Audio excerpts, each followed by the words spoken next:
दोस्तों, मेरे channel honour of homoeopathy by doctor A K Singh में आपका स्वागत है। दोस्तों, डॉक्टर आशुतोष मिश्रा जी ने एक क्वेश्चन किया था। वो साइकोडायनेमिक्स ऑफ वार्ट को समझना चाहते हैं, साइकोडायनेमिक्स ऑफ वार्ट को जानना चाहते हैं। वार्ट यानी जो मस्से हैं, हमारे शरीर पे जो मस्से हो जाते हैं, उन मस्सों की क्या साइकोलॉजी है, किस साइकी की वजह से वो मस्से प्रोड्यूस होते हैं, इसको उन्होंने जानने की इच्छा करी। दोस्तों, जब भी हमें किसी डिज़ीज़ की साइकोलॉजी को समझना होता है, यानी कि उसकी डिज़ीज़ के पीछे क्या साइकी काम कर रही है, तो इसको समझने के लिए हम लोग एक साइंस को पढ़ते हैं जिसका नाम है जर्मन न्यू मेडिसिन। उसकी डिस्कवरी करी डॉक्टर हैमर ने, जिनका नाम है डॉक्टर राइकी गर्ड हैमर। उन्होंने इस साइंस को डेवलप किया और उन्होंने साइकी, ब्रेन और बॉडी के रिलेशनशिप को हमको समझाया है।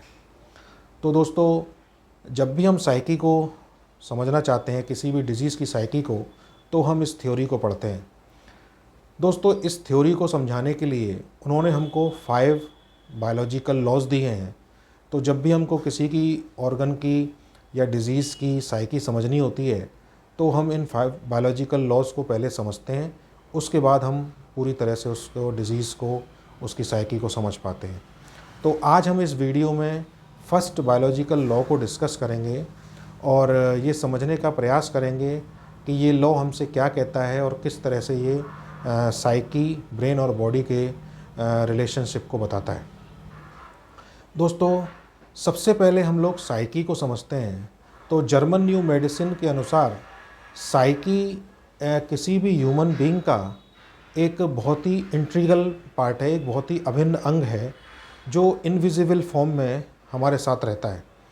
और ये जो है हमको दिया इसलिए गया है कि जब हम आउटर वर्ल्ड से इंटरेक्ट होंगे, तो आउटर वर्ल्ड से आने वाले किसी भी खतरे को, किसी भी डेंजर को ये रिकॉग्नाइज़ कर सकती है।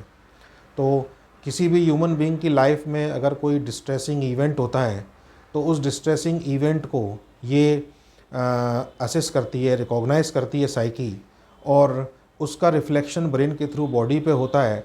तो हमको ये पता लगता है कि किस तरह से कोई डिस्ट्रेसिंग इवेंट लाइफ में काम कर रहा है। तो इस डिस्ट्रेसिंग इवेंट को दोस्तों हैमर सर ने ड्रिक हैमर सिंड्रोम कहा, और इसी को हम लोग बायोलॉजिकल कॉन्फ्लिक्ट कहते हैं। ड्रिक हैमर सिंड्रोम जो है वो उनके बेटे के नाम के ऊपर है। उनके बेटे का नाम ड्रिक हैमर था, इसलिए उन्होंने ड्रिक हैमर सिंड्रोम कहा।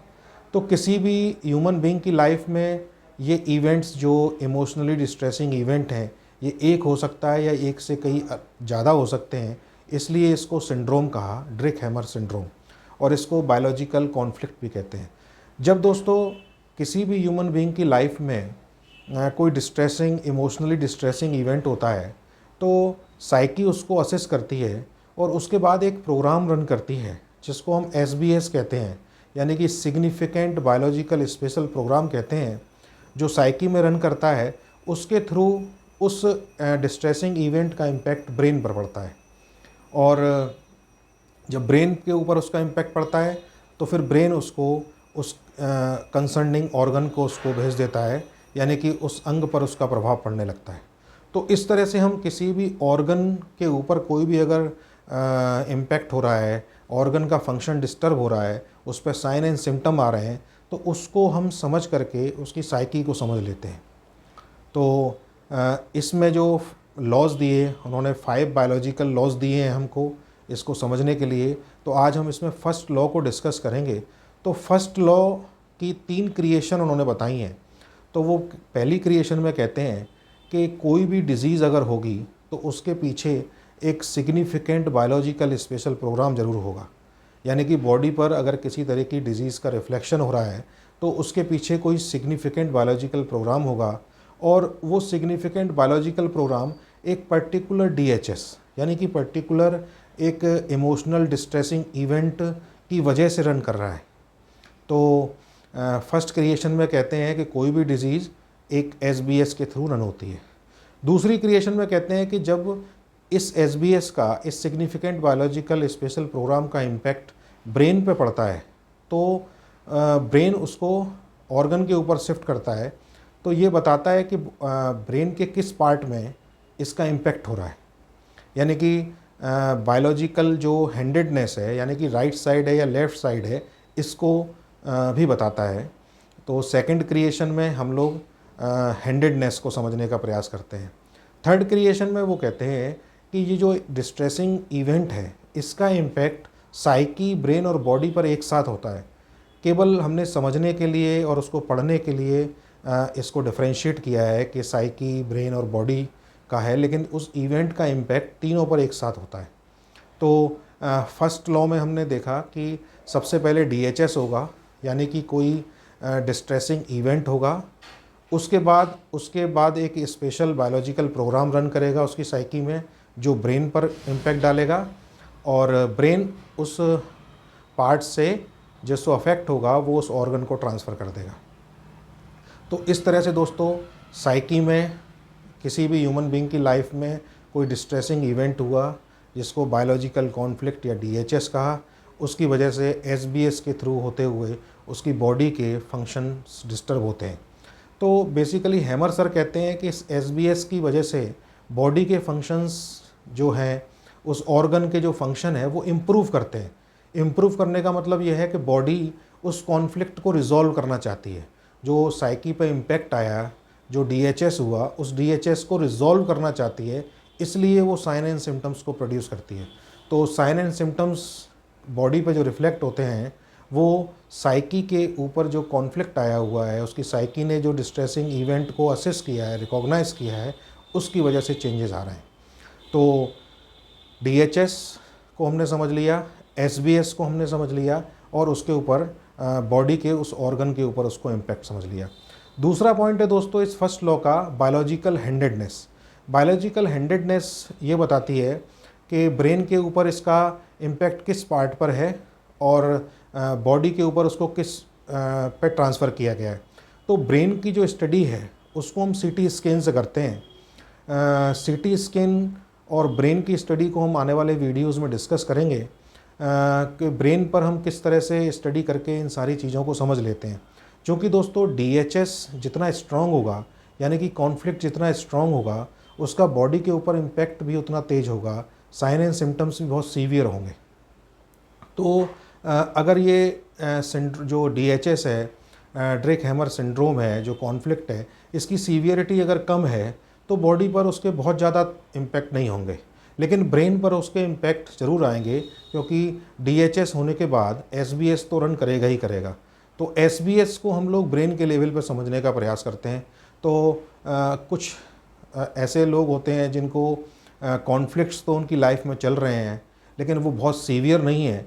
तो उनका अगर हम ये जानना चाहें कि कौन कौन से ऑर्गन्स उनके और इन्वॉल्व हैं और जिनकी सीवियरिटी नहीं है, तो उसके लिए हम सीटी स्कैन को एग्ज़ामिन करते हैं, और उसमें हम इस एसबीएस कहाँ पर इम्पैक्ट कर रहा है और उसको हम समझते हैं। तो इन सारी चीज़ों की सीटी स्कैन की और ब्रेन के लेवल की जो डिस्कशन है, इसको हम आने वाले वीडियोज़ में करेंगे। अभी हम इसको बॉडी के ऊपर समझने का प्रयास करते हैं। तो जो बायोलॉजिकल हैंडेडनेस है, इसको समझने के लिए हम लोग एक टेस्ट करते हैं जिसको क्लैपिंग टेस्ट कहते हैं। तो जब हम उससे क्लैपिंग करवाते हैं मरीज़ से, तो वो क्लैपिंग में किस हाथ का इन्वॉल्वमेंट करता है अपना, अगर वो राइट हैंड को इन्वॉल्व करता है या राइट हैंड से ताली बजाता है तो उसको हम राइट हैंडेड पर्सन कहते हैं, और अगर वो लेफ़्ट हैंड से ताली बजाता है तो उसको लेफ़्ट हैंडेड कहते हैं। दोस्तों राइट साइड हमको फादर से मिलती है और लेफ़्ट साइड हमको मदर से मिलती है। ये एक नॉर्मल राइट हैंडेड पर्सन के लिए लॉ अप्लाई होता है कि अगर कोई राइट हैंडेड पर्सन है तो उसकी राइट साइड फादर से रिलेटेड है और लेफ़्ट साइड उसकी मदर से रिलेटेड है। तो जो अगर कोई लेफ़्ट हैंडेड पर्सन है तो उसका जो लेफ़्ट हैंड है वो उसके फादर को डिनोट करेगा और उसका राइट हैंड मदर को डिनोट करेगा। ये जस्ट अपोजिट हो जाएगा। तो हम लोग किसी भी थ्योरी को राइट हैंड से समझते हैं कि राइट हैंडेड पर्सन है तो उसका राइट हैंड फादर से और लेफ़्ट हैंड मदर से। उसके बाद दोस्तों जैसे जैसे वो व्यक्ति ग्रो करता है, बच्चा है, अब वो बड़ा हो रहा है, तो उसकी लाइफ में और भी चीज़ें ऐड होती हैं। तो जैसे अब वो फादर से उसको राइट साइड मिली, अब उसने बड़ा हो रहा है, अगर वो पैसा कमा रहा है तो money is also related to right side, work is also related to right side, business is also related to right side. और लेफ़्ट साइड में उसकी मदर है, उसके सिबलिंग है, अगर वो कोई जानवर पालता है, पेट पालता है, तो वो उसके लेफ़्ट साइड में रहता है, कोई प्रोजेक्ट उसको मिला है तो वो उसके लेफ़्ट साइड में है। इन सारी चीज़ों पे दोस्तों केसेस हम किस तरह से सॉल्व करते हैं उसको आने वाले वीडियोस में हम बताएंगे। कई सारे पेशेंट हैं जिनको हम इस थ्योरी से अप्लाई करके उनको समझते हैं और फिर वो किस तरह से ठीक होते हैं, ये आने वाले वीडियोस में हम केसेस में देखते रहेंगे। तो फर्स्ट बायोलॉजिकल लॉ में दोस्तों हम लोगों ने DHS को समझा, SBS को समझा और उसका जो इम्पैक्ट है बॉडी के ऊपर उसको हमने समझ लिया और बायोलॉजिकल हैंडेड को समझ लिया। तो ये पार्ट इसमें है। उसके बाद दोस्तों आती है बात वार्ट की। तो जैसा कि हम सब लोग जानते हैं कि वार्ट जो है वो एक स्किन डिजीज़ है। ये स्किन की जो प्रॉब्लम है उसकी वजह से होता है और इसमें जब पैथोलॉजी की बुक्स में हम देखेंगे तो एक पेपिलोमा वायरस है, वो इसमें एक्ट करता है और उसकी वजह से जो स्किन की केराटिन प्रोटीन है उसका फॉर्मेशन बढ़ जाता है। तो वायरस स्किन में केराटिन प्रोटीन के प्रोडक्शन को बढ़ाता है, इसकी वजह से स्किन रफ़ हो जाती है और वो स्केली जैसी हो जाती है। इसको हम लोग वार्ट कहते हैं। ये पैथोलॉजिकल फाइंडिंग है। जब दोस्तों हम GNM को अप्लाई करते हैं, GNM से हम समझने का प्रयास करते हैं, तो जैसा कि हम लोग जानते हैं कि स्किन हमारी दो पार्ट से मिलकर बनी है, जिसमें एक एपिडर्मिस जो ऊपरी सतह है और एक डर्मिस जो कि निचली सतह है। तो दोस्तों GNM दोनों लेयर के लिए अलग अलग DHS यानी कि अलग अलग कॉन्फ्लिक्ट को बताती है। क्योंकि दोनों लेयर के फंक्शन अलग अलग हैं, इसलिए दोनों लेयर का कॉन्फ्लिक्ट और उनसे रिलेटेड जो चीज़ें हैं वो अलग अलग हैं। तो जो एपिडर्मिस है उसकी 7 लेयर होती हैं। तो जो सबसे लोअर लेवल होती है स्ट्रेटम बेसिलिस, वहाँ से ये वार्ट का ओरिजिन होता है। तो जैसा कि पिक्चर में अभी आप देख रहे हैं कि वार्ट का जो ओरिजिन है वो एपिडर्मिस की सबसे निचली लेयर यानी कि स्ट्रेटम बेसिलिस से होता है। तो ये जो लेयर है ये हमको ये बताती है कि डेप्थ ऑफ द डिजीज़ कितनी है और उसके बाद डर्मिस शुरू हो जाती है। तो डर्मिस को हम अगले वीडियो में डिस्कस करेंगे। और ये जो एपिडर्मिस है दोस्तों, एपिडर्मिस को जब हम पढ़ते हैं तो एपिडर्मिस का जो फंक्शन है वो बेसिकली प्रेशर को और टेम्परेचर को और एक टच को फील करने के लिए है। तो हम लोगों ने पहले बायोलॉजिकल लॉ में पढ़ा कि फर्स्ट बायोलॉजिकल लॉ को पढ़ा तो देखा कि DHS हुआ, कोई कॉन्फ्लिक्ट आया, उस कॉन्फ्लिक्ट की वजह से एक SBS रन हुआ यानी कि सिग्निफिकेंट बायोलॉजिकल प्रोग्राम, एक स्पेशल प्रोग्राम रन हुआ और उसने ऑर्गन को अफेक्ट किया। तो इसमें जो स्किन है एपिडर्मिस है उसमें आप देखेंगे कि जो इसका फंक्शन है वो टच यानी कि जो टच की फीलिंग है वो टच की फीलिंग अगर अफेक्ट हो रही है, वो फंक्शन उसका ऑल्टर हो रहा है, वो फंक्शन उसका चेंज हो रहा है, तो इसका मतलब कोई कॉन्फ्लिक्ट रन कर रहा है। तो इस कॉन्फ्लिक्ट को जो एपिडर्मिस के लिए है उसको हम सेपरेशन कॉन्फ्लिक्ट कहते हैं। इसमें क्या होता है दोस्तों कि वो पर्सन किसी भी चीज़ से, किसी भी व्यक्ति से, किसी भी चीज़ से जिसका उसका अटैचमेंट है उससे वो सेपरेशन फील कर रहा है। तो इसको हम सेपरेशन कॉन्फ्लिक्ट कहते हैं यानी कि वो जिससे उसका अटैचमेंट है उस चीज़ से वो टच की फीलिंग को महसूस नहीं कर पा रहा है। तो इसमें दो तरह की चीज़ें सिचुएशन आती हैं कि एक तो वो जिस टच को चाहता है वो टच उसको नहीं मिल रहा, या फिर दूसरी सिचुएशन आती है कि कोई ऐसा टच जिसको वो नहीं चाहता वो बार बार उसको परेशान करता है। तो इस सेपरेशन कॉन्फ्लिक्ट को हम लोग समझने का प्रयास करेंगे कि आखिर ये सेपरेशन कॉन्फ्लिक्ट क्या है। तो जैसे कोई बच्चा न्यू बॉर्न बेबी अगर पैदा होता है तो न्यू बॉर्न बेबी अगर पैदा होगा तो उसमें किस किस चीज़ों से वो सेपरेट फील करेगा। तो जैसे आजकल हम लोग देखते हैं कि न्यू बॉर्न बेबी अगर पैदा हो रहा है तो उसको इंक्यूबेटर में, हॉस्पिटल में इंक्यूबेटर में रख दिया जाता है कि वो कुछ समय के लिए एडजस्ट हो जाए, वो सिचुएशन को अडॉप्ट कर ले। तो जब उसको इंक्यूबेटर में रखा जाता है तो फिर वो अपनी मदर से सेपरेशन फील करता है, क्योंकि बच्चे का सबसे ज़्यादा अटैचमेंट फिगर मदर होती है। तो न्यू बॉर्न बेबी जब इंक्यूबेटर में रख दिया गया तो फिर वो सेपरेशन फील करता है और उसको स्किन की प्रॉब्लम हो सकती है। उसके बाद दोस्तों एपिडर्मिस बेसिकली उसकी इन्वॉल्व होगी। दूसरा दोस्तों सिचुएशन आती है कि एक इंट्रा यूट्राइन कंडीशन होती है। इंट्रा यूट्राइन मतलब जब बच्चा यूट्रस में है तो उस समय क्या होता है कि अल्ट्रासाउंड के जो प्रोसीजर्स हैं वो बेसिकली मदर की हार्ट बीट को स्लो करते हैं। तो जब मदर की हार्ट बीट स्लो होती है तो वो बच्चा सेपरेट फील करता है, वो बच्चा उस टच को फील नहीं करता, उसको लगता है कि मदर मुझसे दूर हो रही है। तो फिर यहाँ पर भी वो उसको स्किन की एपिडर्मिस की प्रॉब्लम्स आ सकती हैं। जब वो बाहर पैदा होके आएगा तो स्किन पर रैशेज़ और ये सारी कंडीशन उसको मिल सकती हैं। और अगर इस अल्ट्रासाउंड की रिपीटेड अगर अल्ट्रासाउंड हो रहे हैं, बहुत ज़्यादा कई केसेस में रिपीटेड अल्ट्रासाउंड होते हैं, तो ये डाउन सिंड्रोम तक भी ले जाते हैं। बच्चा डाउन सिंड्रोम से भी ग्रसित हो सकता है, जो एक जेनेटिक डिसऑर्डर है। तो इसको भी हम आने वाले वीडियोस में डिस्कस करेंगे। तो एक कंडीशन न्यूबॉर्न की हमने समझी सेपरेशन में कि वो एडॉप्शन के लिए उसको हॉस्पिटल में इंक्यूबेटर में रख दिया जाता है। दूसरी सिचुएशन उसकी अल्ट्रासाउंड से आती है, जो कि इंट्रा यूट्राइन है।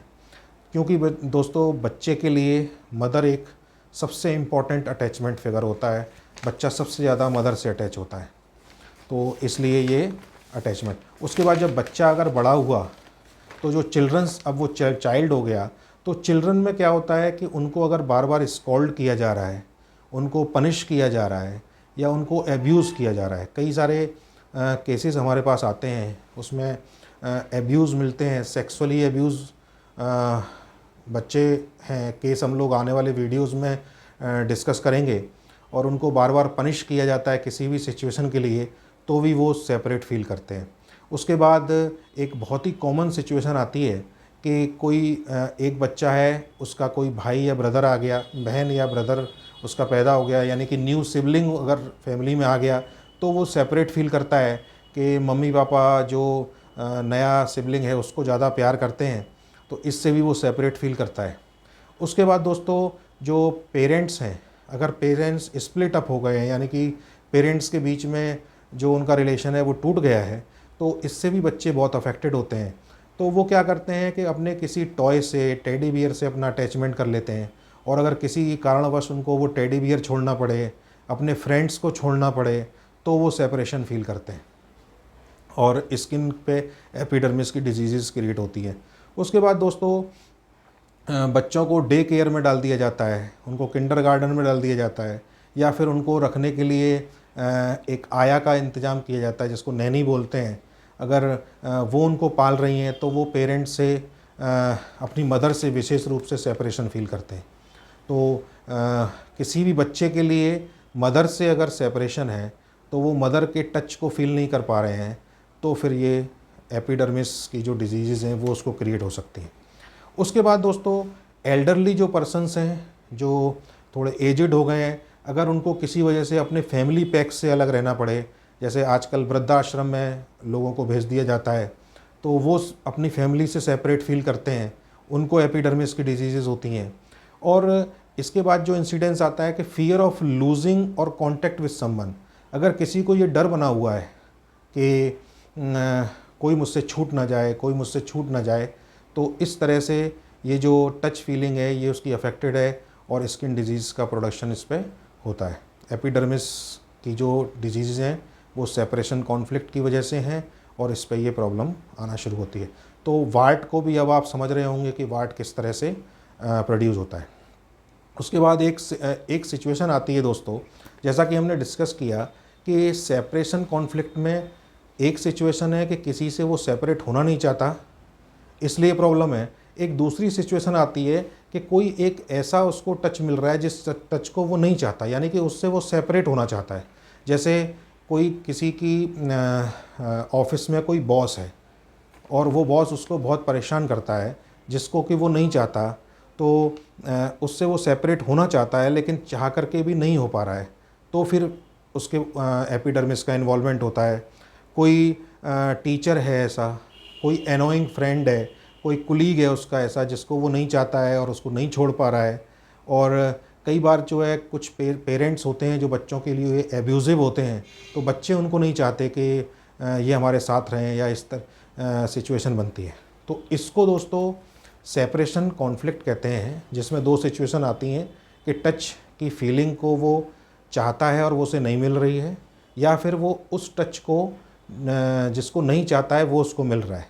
तो इसमें दोस्तों एक बहुत ही इम्पोर्टेंट बात आती है कि अगर हमारी बॉडी के इनर साइड में इरप्शंस आते हैं, यानी कि जो हमारे मीडियल साइड है उसमें अगर इरप्शंस आते हैं, तो हम उस टच को छोड़ना नहीं चाहते, यानी कि कोई ऐसा टच है जिसको हम नहीं छोड़ना चाहते, वो हमको छोड़ना पड़ रहा है, तो हमारी inner side of the body affect होगी। लेकिन अगर outer side of the body अगर अफेक्ट हो रही है, तो ऐसा टच जिसको हम नहीं चाहते, जिसको हम थ्रो करना चाहते हैं, तो उसमें इरप्शंस हमारी बॉडी के आउटर पार्ट में आएंगे, जो लेटरल पार्ट है उसमें इरप्शंस आएंगे। तो दोस्तों ये हमने देखा, और चूँकि अभी हमने देखा कि वार्ट जो है वो 7th लेयर ऑफ एपिडर्मिस से ओरिजिन होता है। तो इसमें कंडीशन होती है कि क्रेटिन प्रोटीन जो है वो बार बार उसका फॉर्मेशन ज़्यादा हो रहा है। उसका कारण है कि वो जो कॉन्फ्लिक्ट है, वो कॉन्फ्लिक्ट उसको बार बार हो रहा है, यानी कि जो कॉन्फ्लिक्ट है वो रिलैप्स हो रहा है। कॉन्फ्लिक्ट रिलैप्स हो रहा है, इसलिए वो डिज़ीज़ को डीप कर रहा है, उस डिज़ीज़ को क्रॉनिक कर रहा है। तो कंटिन्यूस अगर कॉन्फ्लिक्ट का रिलैप्स है, कंटिन्यूस सेपरेशन कॉन्फ्लिक्ट उसकी लाइफ में चल रहा है, तो ये एक वार्ट को ओरिजिन देता है। तो इस तरह से दोस्तों हम लोग इन सारी चीज़ों को समझते हैं, और सेपरेशन कॉन्फ्लिक्ट जो है वो बेसिकली एपिडर्मिस की डिजीज़ को ओरिजिन करता है। तो अब इसके बाद हम लोग देखते हैं कि जो डॉक्टर साहब ने प्रश्न किया था कि साइकोडायनेमिक्स ऑफ वार्ट को, तो वो मेरा जो वीडियो है 4th नंबर का जो वीडियो है, जिसको साइंटिफिक एक्सप्लेनेशन ऑफ वार्ट का डिस्कस किया था हम लोगों ने, उसको आप दोबारा देखेंगे तो उसमें जो पेशेंट है उसके जो वार्ट हैं वो राइट साइड पर हैं, उसके राइट साइड की चीक पर हैं। तो जो चीक है वो बेसिकली लव को डिनोट करती है। जब भी हम किसी बच्चे को प्यार करते हैं, उसको खिलाते हैं, तो उसकी चीक को हम लोग छूते हैं, टच करते हैं। तो चीक जो है, दोनों चीक्स लव का इंडिकेशन है कि ये लव की फीलिंग है कहीं ना कहीं। और चूँकि वार्ट है, तो ये वार्ट लव की फीलिंग से डिटैचमेंट को शो करता है, यानी सेपरेशन कॉन्फ्लिक्ट को शो करता है। तो right side is related to father. तो उनके फादर की डेथ हो चुकी थी, तो वो फादर के टच को मिस कर रहे हैं। उसके बाद उनकी वाइफ के साथ भी कुछ डिस्ट्रेस चल रहा है, तो वाइफ भी राइट साइड रिलेटेड है। क्योंकि दोस्तों हम लोगों ने देखा कि राइट साइड फादर से, लेफ़्ट साइड मदर से, और अगर किसी पर्सन की शादी हो जाती है, तो जो अगर वो मेल है तो उसकी राइट साइड जो फादर की साइड थी वो वाइफ के पास चली जाती है, और लेफ़्ट साइड जो है वो मदर के पास ही उसकी रहती है। ऐसे ही अगर फीमेल है और राइट हैंडेड फीमेल है, तो राइट साइड उसकी जो फादर साइड थी वो उसके हस्बैंड को चली जाएगी, और लेफ़्ट साइड उसकी मदर को और उसके सिबलिंग्स को, उसकी सिस्टर्स के पास ही रहेगी। तो इस तरह से दोस्तों हम लोग चीज़ों को एनालिसिस करते हैं कि उसके बॉडी के किस पार्ट पे किस तरह की डिज़ीज़ है। तो इस सेपरेशन कॉन्फ्लिक्ट को आप समझते हुए एक बार उस वीडियो को और देखें, और उससे वो वार्ट का केस किस तरह से सॉल्व हुआ था। उसके बाद दोस्तों हम लोग अपनी थ्योरी यानी कि एफोरिज्म 5 के साथ, ऑर्गेनॉन के एफोरिज्म 5 के साथ इसको लिंक करते हैं। तो जो डिस्ट्रेसिंग इवेंट हैं वो हैनीमैन सर ने हमको एफोरिज्म 5 में बताए हैं कि social domestic relation, occupation, habits, sexual function, age, इससे रिलेटेड रहते हैं। यानी कि यहाँ से वो डिस्ट्रेसिंग इवेंट्स हम लोगों की लाइफ में आते हैं। और उसके बाद इन्हीं सब चीज़ों में वो एफोरिज्म 5 में ही हमको मियाज़्म को ढूंढने के लिए कहते हैं, और बेसिकली वो सिग्निफिकेंट पॉइंट्स की बात करते हैं एफोरिज्म 5 में, कि वो सिग्निफिकेंट पॉइंट्स हमको डिस्कवर करने हैं। यानी कि ये कॉन्फ्लिक्ट्स हमको डिस्कवर करने हैं कि एग्जैक्ट क्या कॉन्फ्लिक्ट है, और उसकी जो एग्जैक्ट कॉन्फ्लिक्ट है उस कॉन्फ्लिक्ट को लेकर के उस व्यक्ति का क्या रिएक्शन है। तो जो मियाज़्म है वो उस कॉन्फ्लिक्ट के अगेंस्ट उसकी डिफेंस है, किस तरह से वो उस कॉन्फ्लिक्ट को डिफेंस करता है। अब जैसे अगर किसी को सेपरेशन कॉन्फ्लिक्ट होता है, वो अगर सोरिक डिफेंस में जाता है, तो केवल उसकी स्किन पर इन्फ्लेमेटरी डिजीज़ आएंगी। केवल स्किन की जो इन्फ्लेमेटरी डिजीज़ हैं जिसमें एपिडर्मिस का इन्वॉल्वमेंट है, जिसमें रैशेज़ हैं, स्लाइट ईचिंग है, इस तरह की कंडीशन उसको सोरिक मैनिफेस्टेशन में डेवलप होगी अगर वो सेपरेशन कॉन्फ्लिक्ट को सोरिक मियाज़्म से डिफेंस करता है। अगर वो उस सेपरेशन कॉन्फ्लिक्ट को साइकोसिस से डिफेंस करता है तो फिर उसके ऊपर आउटग्रोथ डेवलप होंगी। स्किन की ऐसी डिजीज़, एपिडर्मिस की ऐसी डिजीज़ आएंगी जिनमें आउटग्रोथ होती हैं, जिसमें वार्ट्स हो गए, पॉलिप्स हो गए, ट्यूमर्स हो गए, इस तरह की सिचुएशंस स्किन पे आएंगी जो कि साइकोसिस को डिनोट करती हैं। और पहले हम लोगों ने डिस्कस किया था कि सोरा में वो इनसिक्योर फील करता है और साइकोसिस में फियर, वो इनसिक्योरिटी फियर में डेवलप हो जाती है। अब इस फियर को वो डिफेंस करने के लिए किस तरह के अपने डिफेंसेस को लेता है, किस तरह से वो रिएक्ट करता है इमोशनली, तो जैसा कि हमने उस वीडियो में वार्ड वाले केस में डिस्कस किया कि उनके फादर से और उनकी मदर से वो सेपरेट फील कर रहे हैं। उसके बाद उन्होंने डिफेंस क्या लिया कि मैं इस लव की कमी को पूरा करने के लिए एम्बिशियस हो जाता हूँ। यानी कि मैंने उसमें एक रूब्रिक लिया था एम्बिशियस। तो मैंने उनसे पूछा कि आप एम्बिशियस मतलब ये जो पैसा कमाना चाहते हैं वो किस लिए कमाना चाहते हैं? तो उन्होंने बताया मैं फेम के लिए, नाम के लिए पैसा कमाना चाहता हूँ और मैं हर सेकंड पैसा कमाना चाहता हूँ। तो एक अगर जब हम लाइफ में देखते हैं तो ये पॉसिबल नहीं है कि हर सेकंड कोई व्यक्ति पैसा कमा सके। तो ये साइकोसिस और साइकोसिस टुवर्ड सिफिलिस, इसलिए इसको साइकोसिफिलिस कहा। तो मियाज़्म बेसिकली उस कॉन्फ्लिक्ट के अगेंस्ट उस पर्सन की क्या रिएक्शन है, कैसे उसको डिफेंड कर रहा है, ये बहुत इंपॉर्टेंट है समझना। तो हमने ये समझा अगर कोई पर्सन उस कॉन्फ्लिक्ट को लेकर के सिफिलिटिक वे में डिफेंड करता है, अगर वो एंगर से, हेट से उसको अगर सिचुएशन को लेता है, तो फिर उसकी स्किन पर सिफिलिटिक डिजीज़ आएंगी, जैसे क्रैक्स हैं, अल्सर्स हैं और जिसमें गैंग्रीन्स हैं। तो आने वाले वीडियोस में हम इन सारी डिजीज़ को डिस्कस करेंगे, जिसमें देखेंगे कि गैंग्रीन कैसे ठीक होती हैं, जो क्रैक्स हैं वो किस तरह से हील होते हैं। तो इनसिक्योरिटी, फियर और एंगर की फिर हेट, तो ये सब एंगर और हेट जो है ये डिस्ट्रक्टिव फिनोमेना है। अगर कोई व्यक्ति किसी भी सिचुएशन को, अनएक्सपेक्टेड सिचुएशन को जो उसकी लाइफ में आ रही है, उनको इन तीनों म्याज में से किससे डिफेंड कर रहा है, ये बहुत इंपॉर्टेंट होता है। तो इसको हम इंडिविजुअली फिर समझने का प्रयास करते हैं। उसके बाद दोस्तों कैंट सर के पास चलते हैं। कैंट सर ने हमको बताया है कि लेसर राइटिंग के पेज नंबर 654 पर कैंट सर लिखते हैं, thinking, willing and doing are three things in the life from which finally proceed the chronic miasms. यानी कि अगर उस सेपरेशन कॉन्फ्लिक्ट को लेकर के हमारी थिंकिंग कैसी है, अगर वो सोरिक थिंकिंग है तो सोरिक मैनिफेस्टेशंस, फियरफुल आ गया, साइकोसिस आ गई, साइकोटिक मैनिफेस्टेशंस, एंगर आ गया, हेट आ गया, तो डेस्ट्रक्टिव मैनिफेस्टेशंस स्किन पर आएंगे। तो थिंकिंग, विलिंग और डूइंग, यानी कि सबसे पहले कोई व्यक्ति उसको सोचेगा, सोचने के बाद वो सेपरेशन कॉन्फ्लिक्ट को अपनी विलिंग में ले जाएगा, और जब विलिंग में ले जाएगा तो फिर वो उसकी डूइंग में आने लगेगा।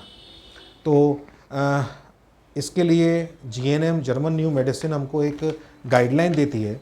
वो कहती है कि अगर कोई व्यक्ति इस सेपरेशन कॉन्फ्लिक्ट को समझ ले, इस एपिडर्मिस की जो लेयर है जो इन्वॉल्व हुआ है, इसमें जो सेपरेशन कॉन्फ्लिक्ट है, उसको अगर अच्छे से समझ ले, तो उसके लिए एक कोटेशन वो लोग लिखते हैं।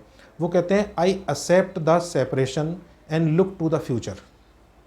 ये जो सेपरेशन हुआ है मेरे को ये एक्सेप्ट है, यानी कि इस सेपरेशन को अगर वो व्यक्ति सोच करके अपनी विलिंग में ले जाएगा कि उसमें सेपरेशन को उसने एक्सेप्ट कर लिया है, यानी एक्सेप्टेंस अब उसकी विलिंग में आ जाएगी, तो फिर उसकी डूइंग से वो चीज़ें हट जाएंगी, यानी कि वो इस स्किन डिजीज़ से बच सकता है। उसके बाद वो लिखते हैं, I am bound to God, this tie is never broken. क्योंकि हमारा जो बॉन्डिंग है, जो हमारी टाई अप है, वो यूनिवर्स के साथ है, यानी कि वो गॉड के साथ है। हमारा किसी आउटर वर्ल्ड के साथ अगर कोई अटैचमेंट है तो वो अटैचमेंट रियल नहीं है। रियल अटैचमेंट यूनिवर्स के साथ और गॉड के साथ है। अगर वो इस सिचुएशन को एक्सेप्ट कर लेता है तो फिर वो एपिडर्मिस की डिजीज़ से खुद बच सकता है। उसके बाद इट्स अ फैमिली इशू, ये एक फैमिली का इशू है। I recognize everything now and shine and light of love upon it. मैं इसको स्वीकार करता हूँ और इसके ऊपर एक अपनी लव की लाइट, यानी कि प्रेम की लाइट डालता हूँ, क्योंकि ये एक फैमिली इशू है और ये कुछ समय बाद हो सकता है रिज़ॉल्व हो जाए। तो इस तरह से जीएनएम हमको कॉन्फ्लिक्ट बताती है, कॉन्फ्लिक्ट को रिज़ॉल्व करने का तरीका बताती है, और इन्हीं सब को लेकर के हैनीमैन सर ने हमको अनबाइज्ड ऑब्ज़र्वर बनने के लिए कहा है, यानी कि फिजिशियन को अनबाइज्ड ऑब्ज़र्वर होना चाहिए, वो सारी चीज़ों को समझ पाए। उसके बाद दोस्तों, जैसा कि हमने देखा कि कॉन्फ्लिक्ट जो हुआ उसका इम्पैक्ट कितना सीवियर है, वो हमारी बॉडी पर रिफ्लेक्ट होगा, वो उस ऑर्गन के ऊपर उसका इम्पैक्ट होगा। तो सेपरेशन कॉन्फ्लिक्ट है वार्ट का साइकोडायनेमिक्स, यानी कि वो पर्सन किसी चीज़ से सेपरेट फील कर रहा है। फिर वार्ट की लोकेशन हमको बताएगी कि वो किस चीज़ से सेपरेट फील कर रहा है। उसके बाद उस सेपरेशन से हम लोगों को ये देखना है कि वो किस तरह की डिफेंस लेता है, वो किस तरह से उसके डिस्पोजिशंस किस तरह के हैं उसके। फिर हम उसके रूब्रिक्स को कंसीडर करते हैं, और ये सीवियरिटी जो है डीएचएस की कॉन्फ्लिक्ट की हमको बताती है कि हमको पोटेंसी का सिलेक्शन कैसा करना है। अगर डिज़ीज़ सीवियर है तो हमको हायर पोटेंसी को जाना है, और उसका इम्पैक्ट अगर कम है तो हम लो पोटेंसी को यूज़ कर सकते हैं। और इसके लिए कैंट सर ने हमको पहले भी हम लोग डिस्कस कर चुके हैं कि बताया है कि पोटेंसी के लिए एक रिदम का हम होना बहुत ज़रूरी है, जिसमें फिजिशियन को 30, 200, 1M, 10M, 50M, CM सबकी जानकारी होनी चाहिए, और ये सब सेंटिसिमल स्केल में उसको जानकारी होनी चाहिए फिजिशियन को। उसके बाद डोज़ का हम लोग पहले वीडियोज़ में डिस्कस कर चुके हैं। क्रोनिक डिजीज़ में हैनीमैन सर ने हमको डिवाइडेड डोज के लिए बोला है, और इस डिवाइडेड डोज को हम एक ही डोज को किस तरह से डिवाइड कर सकते हैं, ये सब उन्होंने हमको क्रोनिक डिजीज़ में बताया है। तो इस तरह से दोस्तों ये साइकोडायनेमिक्स ऑफ वार्ट है। आप अगर इस थ्योरी से कोई वार्ट को ट्रीट करते हैं या उसको समझने का प्रयास करते हैं, तो होम्योपैथिक सिस्टम ऑफ ट्रीटमेंट्स उसको आप ठीक करिए। और अगर आपकी किसी तरह की कोई क्वेरी होती है तो उसके लिए आप मुझे टेक्स्ट मैसेज कर सकते हैं, और मेरे चैनल पे भी मैसेज कर सकते हैं। तो मैं कोशिश करूँगा कि अपनी जो मेरे को जानकारी है उसके अनुसार आपको जवाब दे पाऊँ, उसका आंसर कर पाऊँ। तो इस वीडियो में इतना ही। अगले वीडियो में आपसे फिर मुलाकात होगी। धन्यवाद।